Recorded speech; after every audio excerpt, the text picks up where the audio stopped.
demi-finales. Un autre sujet qui nous intéresse ce matin, ça n'a peut-être, ce n'est peut-être pas directement lié à la CAN, mais puisque nous sommes en période de CAN, on parle également de football. Il se pourrait que la FIFA va retenir les revenus du Cameroun liés à la Coupe du Monde pour indemniser Antonio Conceição. On se souvient en 2022. En février 2022, Antonio Conceição a été limogé par la Fédération camerounaise de football et lui qui avait déposé la plainte il a déposé une plainte au niveau des instances footballistiques, plainte qui a abouti et une décision a été prise le 3 novembre 2023. La Fédération camerounaise de football ou alors le football devrait lui reverser 1,6 million d'euros. Ça fait combien en francs CFA?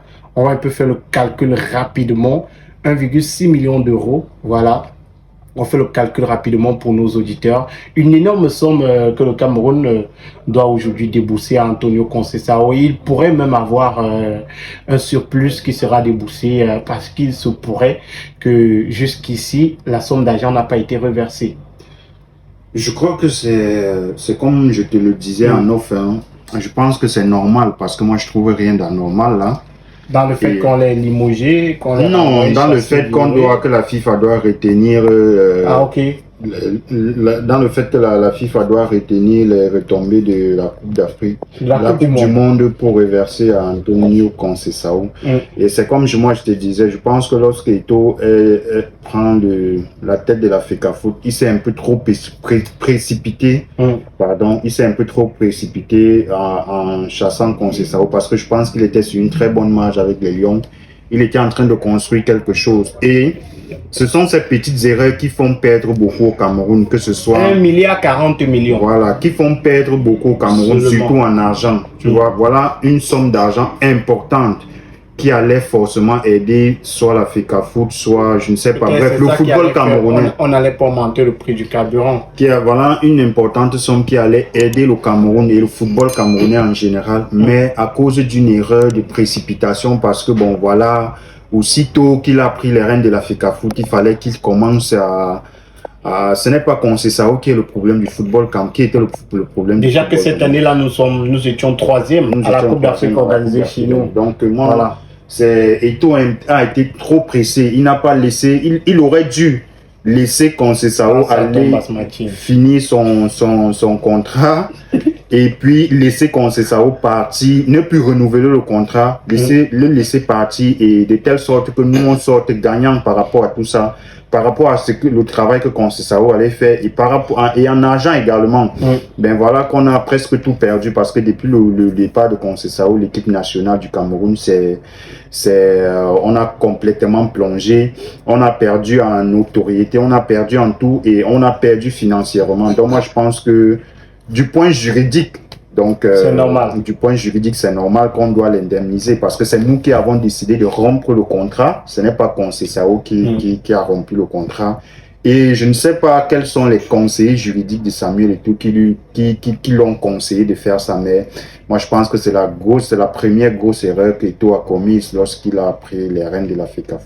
Et on se souvient qu'à cette époque-là, il y avait une grosse bataille parce qu'on a le ministère des Sports qui était favorable à une rallonge de la durée du contrat d'Antonio Conceição et voilà. La Fédération camerounaise de football. Et je comprends maintenant pourquoi ce contrat a été rompu parce que Conceição n'était pas là à cause d'Eto'o. Bref, c'est pas du règne de Samuel Eto'o que Conceição était. Il était là du coup, au moment de et du coup, si Conceição restait là, il n'allait pas recevoir les ordres de Samuel Eto'o. Tu vois un peu le paradoxe.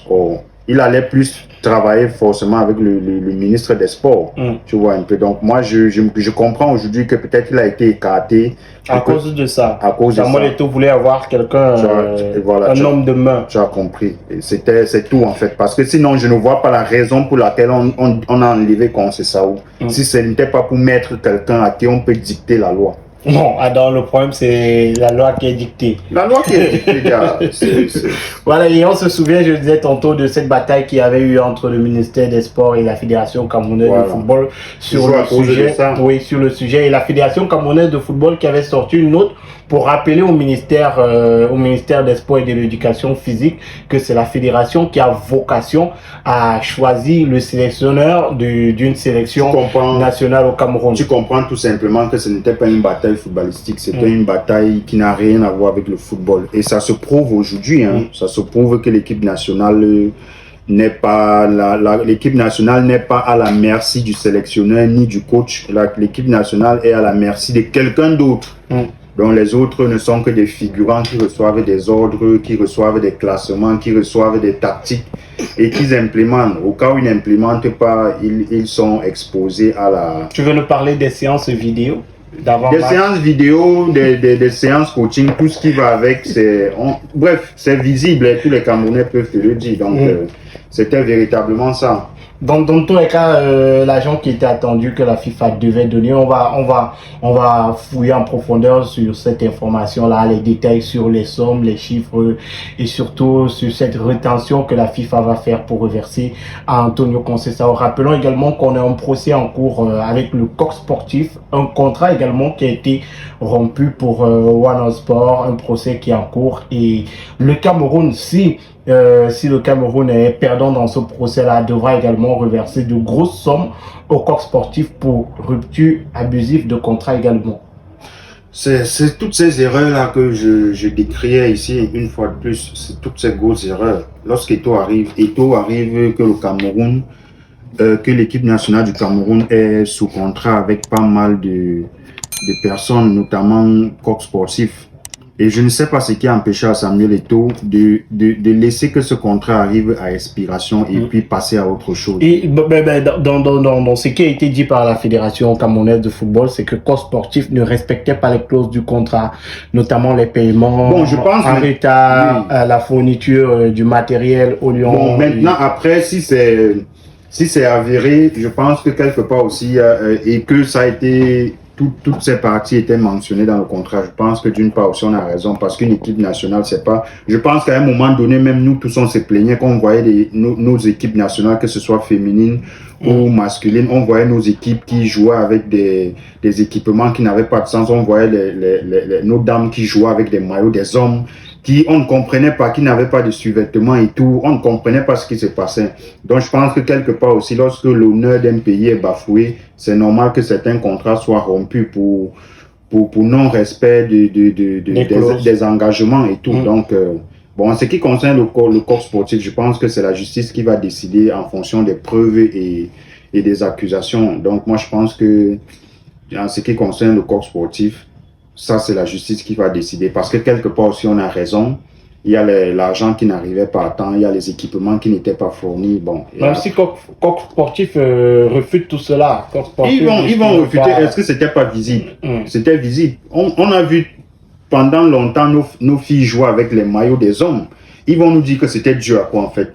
Et ils n'ont jamais communiqué dessus pour dire que bon, voilà, peut-être cet incident arrive pour telle ou telle raison, ils n'ont jamais communiqué. Et lorsque tout arrive, il se dit que c'est pas normal, c'est pas professionnel.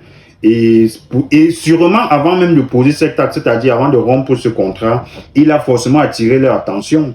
Parce que je ne pense pas qu'il peut arriver du jour au lendemain, il décide de mettre fin sans attirer leur attention. Donc forcément, il a attiré l'attention, il n'y a pas eu une suite. Bon, il a décidé que c'est mieux de rompre ce contrat et de rendre les choses professionnelles parce que c'est quand même les équipes fanions.